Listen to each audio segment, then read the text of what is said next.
حضرات ذی وقار، دنیا میں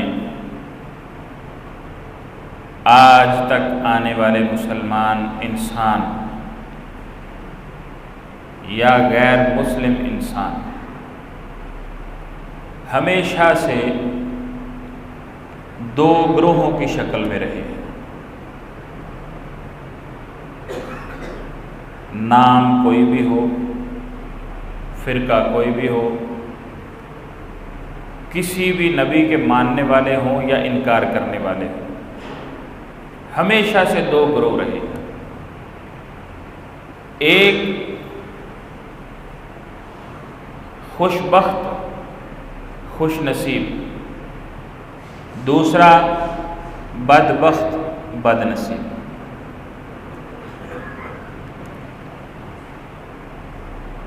یہ سفر دنیا کا ان دو میں سے کسی ایک گروہ میں ہونے کا ہے۔ اگر آپ اللہ کی فرما برداری کرتے ہیں، اللہ کے احکام کی بجا آوری کرتے ہیں تو آپ خوش نصیب ہیں، اور اگر آپ اس کے مخالف ہیں تو آپ بد نصیب ہیں۔ خوش نصیب جنت میں، بد نصیب جہنم۔ اللہ رب العالمین نے قرآن مجید کے اندر بھی ارشاد فرمایا، فریق فی الجنہ و فریق فی السعیر، ایک گروہ جنت میں اور ایک گروہ دہتی ہوئی آگ میں، جہنم کے اندر۔ یوم یأتی لا تکلم نفس الا بإذنہ فمنہم شقی و سعید۔ اللہ کہتے ہیں قیامت کو وہ وقت آئے گا جس دن اللہ کی اجازت کے بغیر کوئی بات نہیں کرے گا۔ فَمِنْهُمْ شَقِيٌّ وَسَعِيدٌ، اس کے بعد پھر دو آپشنز ہیں، یا بد نصیب یا خوش نصیب۔ اللہ کہتے ہیں جو بد نصیب ہوں گے فَفِي النَّارِ، وہ جہنم میں جائیں گے، لَهُمْ فِيهَا زَفِيرٌ وَشَهِيقٌ، اس میں گدھے کی طرح آواز کھینچیں اور چھوڑیں گے۔ زفیر کہتے ہیں گدھے کی آواز کا ابتدا آغاز، شہیق اس کا اینڈ، یعنی جہنم میں وہ اس طرح چیخے چلائیں گے جیسے گدھا چیختا اور چلاتا ہے۔ یہ کون ہے؟ بد نصیب۔ آگے اللہ تعالیٰ فرماتے ہیں خالدین فیہا ما دامت السماوات والارض، جب تک آسمان و زمین رہیں گے۔ قیامت کو آسمان و زمین تبدیل کر دیے جائیں گے نا، اس زمین کی جگہ نئی زمین آئے گی، آسمان کی جگہ نیا آسمان آئے گا۔ تو اللہ فرماتے ہیں جب تک وہ زمین و آسمان رہے گا یہ بد نصیب جہنم کے اندر رہیں گے۔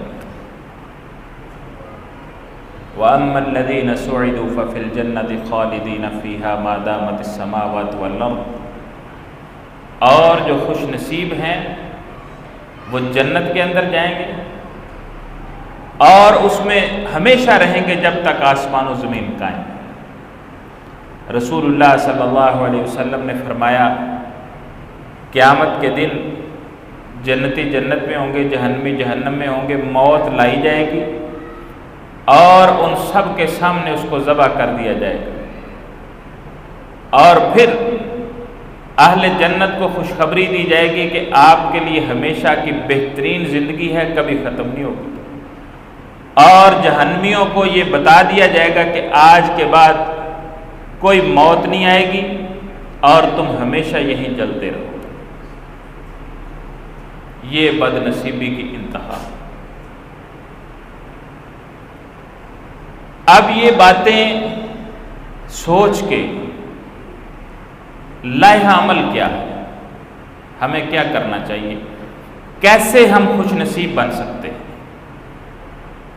سب سے پہلے تو اس بات کو ذہن میں رکھیں کہ اللہ رب العالمین نے اگر ہم سب کو اسلام لانے کی توفیق بخشی ہے نا، تو سمجھیں کہ سعادت مندی کے سفر کا آغاز اللہ نے کروا دیا ہے۔ قرآن میں اللہ کہتا ہے جس کے سینے کو اللہ اسلام کے لیے کھول دیتا ہے، فَهُوَ عَلَى نُورٍ مِّن رَبِّهِ، وہ اپنے رب کی طرف سے بھیجی ہوئی روشنی پہ قائم ہو جاتا ہے۔ فَمَن يُرِيدِ اللَّهُ أَن يَهْدِيَهُ يَشْرَحْ صَدْرَهُ لِلْإِسْلَامِ، اللہ جس کو ہدایت دینا چاہتے ہیں اس کا سینہ اسلام کے لیے کھول دیتے ہیں، اس کو اسلام قبول کرنے کی توفیق ملتی ہے، اسلام کے حق ہونے کا اس کو یقین ہو جاتا ہے۔ تو سعادت مندی کے سفر کا آغاز اسلام قبول کرنے سے ہو چکا ہے۔ اب زندگی میں کئی موقع آئے ہیں، کئی ہیں، کئی اور آئیں گے۔ ہر موقع کو سعادت مندی سمجھ کے حاصل کرنا یہی غنیمت ہے۔ میں آپ کو مثالوں کے ساتھ دو چار باتیں آپ کے سامنے رکھتا ہوں۔ ایک شخص جس کے بارے میں رسول اللہ صلی اللہ علیہ وسلم نے فرمایا رأیت رجلا یتقلب فی الجنہ، میں نے ایک شخص کو جنت کے اندر بہت زیادہ خوش ہوتے اچھلتے ہوئے دیکھا۔ پوچھنے پہ بتایا گیا کہ اس شخص نے راستے سے گزرتے ہوئے ایک درخت کو دیکھا کہ وہ گر گیا ہے اور راستہ بند ہو گیا۔ اس نے نیت کی کہ میں یہ راستہ کھول دوں گا تاکہ لوگ گزر سکیں، لوگوں کے لیے آسانی ہو جائے۔ اس نے وہ راستہ کھول دیا، اللہ نے اس کو جنت عطا فرما دی۔ یہ وہ لمحہ تھا اس کی زندگی کا کہ جس طرح باقی لوگ درخت کے دائیں بائیں سے ہو کے گزر رہے تھے، یہ بھی گزر سکتا تھا، یہ نہیں گزرا وہاں سے۔ اس کے سامنے سعادت مندی کا ایک موقع اور لمحہ تھا، اس نے اس لمحے کو ضائع نہیں کیا۔ اور بھی تو وہاں سے لوگ گزرے ہوں گے، کسی کے ذہن میں نہیں یہ بات آئی کہ یار یہ درخت کو سائڈ پہ ہٹا دیں۔ آج آپ دیکھ لینا معاشرے میں راستے سے تکلیف دہ چیز کو ہٹانا بھی صدقہ ہے، اور ہم کئی دفعہ گزرتے ہیں، راستے میں کوئی تکلیف دہ چیز پڑی ہوتی ہے اور پاس سے گزر جاتے ہیں، اس کو اٹھانے کی توفیق کسی ایک کو ملتی۔ تو یہ لمحہ سعادت مندی کا تھا۔ یہ نیکی کتنی کو نیکی ہے، اگر اس کا حجم دیکھیں تو درخت کو کاٹ کے راستے سے سائڈ پہ کرنا یہ کتنا کو بڑا عمل ہے، کتنا مشقت والا عمل ہے، کوئی مشقت نہیں، لیکن اس کو اس کے بدلے میں اللہ نے کیا عطا فرمایا؟ جنت۔ کیوں؟ کہ وہ خوش نصیبی کے لمحے کو اس نے فرصت سے فائدہ اٹھا لیا۔ رسول اکرم صلی اللہ علیہ وسلم نے اور اس قسم کی بڑی ساری مثالیں بیان کی ہیں کہ زندگی میں خوشی کا موقع آیا اور امر ہو گئے۔ آج 17 رمضان ہے، اور آپ میں سے شاید اکثر کو یاد ہو کہ آج غزوہ بدر کا دن ہے۔ 17 رمضان المبارک غزوہ بدر ہوا تھا۔ گرمی کے اندر 313 نوجوان صحابہ، بوڑھے صحابہ، ابھی جوانی کی دہلیز پہ قدم رکھنے والے نوجوان نبی صلی اللہ علیہ وسلم کے ساتھ اس میدان جنگ میں کھڑے ہوئے، لڑے۔ یہ لمحہ تھا ان کی زندگی کا۔ اللہ رب العالمین نے کیا اعلان کیا؟ اعملوا ما شئتم فقد غفرت لکم، اے اہل بدر تم اب جس طرح کی مرضی زندگی گزارو، جو مرضی عمل کرو، میں نے تمہیں معاف کر دیا، ہمیشہ کی معافی مل گئی۔ اس ایک لمحے سے فائدہ اٹھانے کی وجہ سے حضرت عکاشہ بن محصن رضی اللہ تعالیٰ نبی صلی اللہ علیہ وسلم نے بیان کیا نا کہ میری امت کے 70,000 لوگ بغیر حساب کے جنت میں جائیں گے، پوری لمبی حدیث ہے صحیح بخاری کی۔ وہ ایک لمحہ تھا ایک گولڈن آفر کا. عکاشہ بن محصن سب سے پہلے کھڑے ہو گئے, کہنے لگے اللہ کے رسول میرے لیے دعا کیجئے, اللہ مجھے ان 70,000 خوش نصیبوں میں شامل فرمائے جو بغیر حساب کے جنت میں جائیں گے. یہ سعادت مندی کا لمحہ تھا, سب سے پہلے انہوں نے فائدہ اٹھایا. آپ نے فرمایا انت منہم, عکاشہ تو ان 70,000 میں شامل ہے جن کو اللہ نے بغیر حساب کے جنت میں بھیج دینا. وہ ایک لمحہ تھا نا, فائدہ اٹھا لیا اس سے. قرآن میں اللہ تعالیٰ فرماتے ہیں لن تنالوا البر حتى تنفقوا مما تحبون, جب تک تم اپنی پسندیدہ چیز اللہ کی راہ میں خرچ نہیں کر دیتے تم نیکی کی حقیقت کو نہیں پا سکتے. صحابی ایک اٹھے ابو طلحہ انصاری رضی اللہ تعالیٰ اور کہنے لگے مدینے کا سب سے اچھا باغ بیروحا, اللہ کے رسول وہ مجھے سب سے زیادہ پسندیدہ ہے, میں اللہ کی راہ میں وقف کرتا ہوں, بدلے میں جنت. ایک صحابی رسول میدان احد کے اندر کھجوریں کھا رہے تھے اور اچانک ان کو خیال آیا کہ یہ کھجوریں کھاتا رہا تو میری تو زندگی ویسٹ ہو رہی ہے. کھجوروں کو ایک سائیڈ پہ رکھا اور میدان جنگ میں کود گئے اور اللہ تعالیٰ نے شہادت نصیب فرما دی, جنت کے اندر پہنچ گئے. اسی طرح ایک وہ صحیح مسلم میں روایت ہے, ایک عورت جس نے ایک بلی کو اپنے گھر میں باندھ دیا, رسول اکرم صلی اللہ علیہ وسلم نے فرمایا نہ اس نے اس کو چھوڑا کہ وہ بلی خود کہیں سے گھوم پھر کے کسی کے گھر سے باہر سے کچھ کھا پی لیتی, نہ اس عورت نے اس بلی کو خود کچھ کھلایا, باندھے رکھا, بھوکا پیاسا رکھا. بلی کو کیا ہوا, فوت ہو گئی, بلی مر گئی. نبی صلی اللہ علیہ وسلم نے فرمایا کہ وہ عورت اس بلی کو باندھ کے اس کو مارنے کے جرم میں جہنم کے اندر گئی ہے. ایک لمحہ ہی تھا نا, وہ اس بلی کو چھوڑ دیتی اس کی بچت ہو جاتی, وہ اس بلی کو کھلا پلا دیتی اس کی بچت ہو جاتی. ایک لمحہ آیا اس کی زندگی میں, اس نے اپنی بد نصیبی لکھوا لی. ایک ایسی ہی عورت تھی, زانیہ عورت, فاحشہ بدکارہ عورت. کیا کیا تھا اس نے, کتے کو پانی پلایا تھا. کتے کو پانی پلایا تھا. اللہ رب العالمین نے اس کو معاف کر دیا اور جنت میں داخل کر دیا. ان سارے واقعات سے ہمیں صرف یہ بات سمجھ آتی کہ ہماری زندگی میں خوش نصیبی اور بد نصیبی اس کے لمحات دستک دیتے رہتے ہیں. اگر ہم ہر اچھائی کو اس نیت سے پکڑ لیں کہ شاید یہی میری نجات کا سبب بن جائے تو وہ یقیناً نجات کا سبب بن جاتی.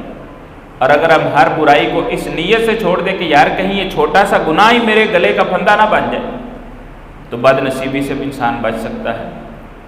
اس کی کتاب و سنت میں بڑی وسیع مثالیں موجود ہیں اگر اس پہ تفصیل سے بات کی جائے, لیکن بات صرف سمجھانا ہی مقصود ہے. رسول اکرم صلی اللہ علیہ وسلم کا فرمانا, یہ رمضان المبارک ہے, رمضان المبارک نیکیوں کا موسم بہار, فرصتوں کا موسم بہار. صبح سحری میں فرصت, شام افطاری میں فرصت, دعاؤں کی قبولیت کا ٹائم, ہاں جی, قیام کا موقع, باجماعت قیام کا موقع, قرآن مجید کی تلاوت کا موقع. شیطان باندھ دیے گئے ہیں, نیکی کی فرصت ہی فرصت, اطاعت کی فرصت ہی فرصت, اچھائی کے لمحے ہی لمحے, دن رات فرصتیں اور غنیمتیں, دن رات خیر بانٹی جا رہی ہے, دن رات اللہ کی رحمتیں اور برکتیں نازل ہو رہی ہیں. ہر روز لوگوں کو جہنم سے آزادی مل رہی ہے, ہر روز رمضان کی ہر رات لوگوں کو جہنم سے آزادی مل رہی ہے. ہر رات لوگوں کو جہنم سے چھوڑا جا رہا ہے، ہر روز لوگوں کو جنت کا داخلہ اور سرٹیفکیٹ دیا جا رہا ہے۔ یہ لمحات ہماری زندگی کے قیمتی ترین لمحات ہیں۔ فرصتیں بکھری پڑی ہیں، خوش نصیبیاں ہمارے سامنے دائیں بائیں آگے پیچھے گھوم رہی ہیں، پھر رہی ہیں۔ 3 دن کے بعد آخری عشرہ شروع ہونے والا ہے، آخری عشرے کی تاک راتیں شروع ہونے والی ہیں، تاک راتوں میں لیلۃ القدر آنے والی ہے۔ فرصت ہی فرصت ہے، خوش نصیبی کے لمحات ہی لمحات ہیں۔ ہماری زندگی بھری ہے ایسی فرصتوں سے اور ایسی غنیمتوں سے۔ کسی ایک کو پک کیجئے، 2 کو پک کیجئے، 3 فرصتیں لیجئے، جو موقع ملے اس کو آپ غنیمت سمجھ کے پکڑ لیجئے۔ کوئی ایک لمحہ ایسا آئے گا آپ اللہ کے ہاں خوش نصیب لکھ دیے جائیں گے۔ نبی صلی اللہ علیہ وسلم نے ارشاد فرمایا کہ نیکیوں کے جو موسم بہار آتے ہیں نا، اس کے اندر لمحے چھپے ہوئے ہوتے ہیں۔ اس لمحے کو جو پکڑ لیتا ہے، اس سے فائدہ اٹھا لیتا ہے، وہ اللہ کے ہاں ہمیشہ کے لیے خوش نصیب لکھ دیا جاتا ہے۔ اصحاب بدر، ایک نیکی میدان بدر میں ٹک کے کھڑے ہونے والی، مشرکین مکہ کا سامنا کرنے والی، اس ایک نیکی کی وجہ سے ہمیشہ کی خوش نصیبی لکھ دی گئی۔ اصحاب بدر اس کے بعد سالوں جیے ہیں، بدری صحابی سالوں جیے ہیں، دہائیوں جیے ہیں، بوڑھے ہو کے حضرت عمر رضی اللہ تعالیٰ عنہ کے دور میں بھی بدری صحابی ابھی زندہ اور موجود تھے، لیکن پھر بد نصیب نہیں ہوئے، کیونکہ خوش نصیبی کے ان لمحات سے انہوں نے فائدہ اٹھا لیا۔ عثمان رضی اللہ تعالیٰ عنہ نے تبوک کے موقع پہ اسلام کے لیے، جہاد کے لیے اونٹ وقف کیے، گھوڑے وقف کیے، سونا چاندی خرچ کیا۔ نبی صلی اللہ علیہ وسلم نے فرمایا عثمان، تو نے جو آج نیکی کی ہے، آج کے بعد عمل نہ بھی کرو تو تمہیں کوئی نقصان نہیں۔ وہ خوش نصیبی کا لمحہ انہوں نے حاصل کیا، مسجد نبی کی توسیع کے لیے جگہ لے کے دی، پھر یہ خوش نصیبی کا موقع ان کو ملا۔ بیر روما خرید کے وقف کیا، ان کو پھر یہ خوش نصیبی کا موقع ملا۔ لمحہ لمحہ انہوں نے ایسے قیمتی موقعوں سے فائدہ اٹھایا ہے۔ آج ہماری زندگی میں بھی ایسے موقع دستک دیتے ہیں۔ کوئی غریب ہمارے دروازے پہ آتا ہے، کوئی ضرورت مند ہمارے دروازے پہ آتا ہے، کوئی سائل ہمارے دروازے پہ آتا ہے، کوئی مستحق اور غریب ہمارے دروازے پہ آتا ہے، کوئی ہمارا رشتہ دار ہمارا انتظار کر رہا ہوتا ہے، کوئی ملنے والا، کوئی ہمسایہ ہمارا انتظار کر رہا ہوتا ہے، کوئی انسان محرومی میں بیٹھا کسی ایسے فرشتے کا انتظار کر رہا ہوتا ہے جو آئے اور اس کی محرومی کو دور کر دے۔ ایسی خوش نصیبیاں بار بار ہماری زندگی میں آتی ہیں، ان سے ضرور فائدہ اٹھائیں۔ اللہ کی قسم، نیکیوں کے موسم بہار میں کوئی ایک لمحہ ہمیں مل گیا نا تو ہمیشہ ہمیش کے لیے اللہ رب العالمین کی جنت کے حقدار بن جائیں گے، اللہ کی بخشش کے حقدار بن جائیں گے۔ اللہ ہم سے ایسا راضی ہوگا کہ پھر کبھی ناراض نہیں ہوگا۔ اس لیے اللہ کو راضی کیجئے، اپنے نیک اعمال کو اللہ کے سامنے پیش کیجئے، بہت زیادہ محنت کیجئے، راتوں کو جاگیے اللہ کی عبادت کے لیے، دنوں کو قرآن کی تلاوت کیجئے، زبان سے اللہ کا ذکر کیجئے، نمازیں پڑھیے، روزے رکھیے، اور بھی صدقہ و خیرات، اور جو موقع مل جائے نیکی کا اس سے فوری طور پہ فائدہ اٹھائیں۔ اللہ مجھے اور آپ کو خوش نصیبوں میں شامل فرمائے، اللہ مجھے اور آپ کو بد نصیبوں کی صف سے نکال دے، اللہ مجھے اور آپ کو جنت کا حقدار بنائے، اللہ مجھے اور آپ کو جہنم سے محفوظ فرمائے، اللہ ہم سب کو قیامت کے دن معاف فرمائے، اللہ اس دنیا میں رکھے خوش نصیب اور خوش بخت بنا کے، اللہ اس دنیا سے لے کے جائے تو خوش نصیب اور ہمیں سعادت مند بنا کے اللہ اس دنیا سے لے کے جائے۔ سعادت مندی اللہ کے ہاتھ میں ہے، اللہ جسے چاہتا ہے عطا کرتا ہے۔ اللہ سے دعا بھی کیجئے اور فرصتوں سے فائدہ بھی اٹھائیے۔ وما توفیقی الا باللہ، علیہ توکلت و الیہ۔